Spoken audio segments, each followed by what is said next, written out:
Hi, welcome back to our Top Future channel. இன்னைக்கு நம்ம பார்க்க போற sentences. நான் தூங்கும்போது என்னை தொந்தரவு செய்யாதே. எப்படி சொல்லணும்? Don't disturb me while I'm sleeping. Don't disturb me while I'm sleeping. Next. இதையெல்லாம் உனக்கு யார் கத்துக் கொடுத்தது? இதெல்லாம் உனக்கு யார் சொல்லிக் கொடுத்தது? கேட்போமா? So, who taught you all this?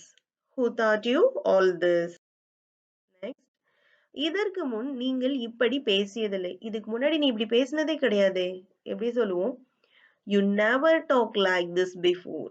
You never talk like this before. அங்கு தனியாக செல்ல பயமாக இருக்கிறது. ஏய் எனக்கு அங்க போக பயமா இருக்குப்பா. எப்படி? I'm scared. Go there alone. I'm scared. Go there alone. Next. நான் என் பசியை இழந்தேன்.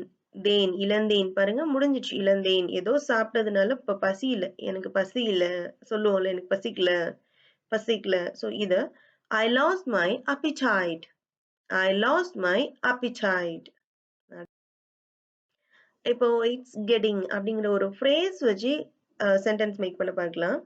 இதை தொடங்க தயாராகி வருகின்றனர். ரெடி ஆயிட்டு இருக்காங்கப்பா. என்ன பண்ணிட்டு இருக்காங்க? ரெடி ஆயிட்டு இருக்காங்க அப்படிங்கிறதுக்கு தான் இந்த கெட்டிங் அப்படிங்கிற phrase நம்ம யூஸ் பண்ண போறோம். They are getting ready to start this.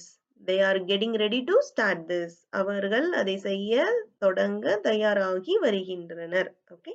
அடுத்து எனக்கு தாமதமாகிறது. எனக்கு ரொம்ப லேட் ஆகுதுப்பா. எனக்கு ரொம்ப லேட் ஆயிட்டு இருக்கு. நான் உடனே வீட்டுக்கு போகணும். எனக்கு லேட் ஆகுது. எப்படி சொல்லணும்? It's getting late for me. It's getting late for me. Next. உங்கள் காஃபி குளிர்ச்சி ஆகிறது. தயவு செய்து சாப்பிடுங்கள். பாருங்க நம்ம யாருக்காவது சர்வ் பண்ணும்போது, ஆறிட்டு இருக்குப்பா எடுத்துக்கோ குடி சொல்லுவோம்ல அத. Your coffee. காஃபிக்கு பதிலா ஆல்டர்னேட்டா நீங்க என்னனாலும் போட்டுக்கலாம். Your coffee is getting cold. Please have it. Please have it. Your coffee is getting cold. Please have it. Okay. So இங்கே விஷயங்கள் சிக்கலாகி வருகிறது. பாருங்க வருகின்றன.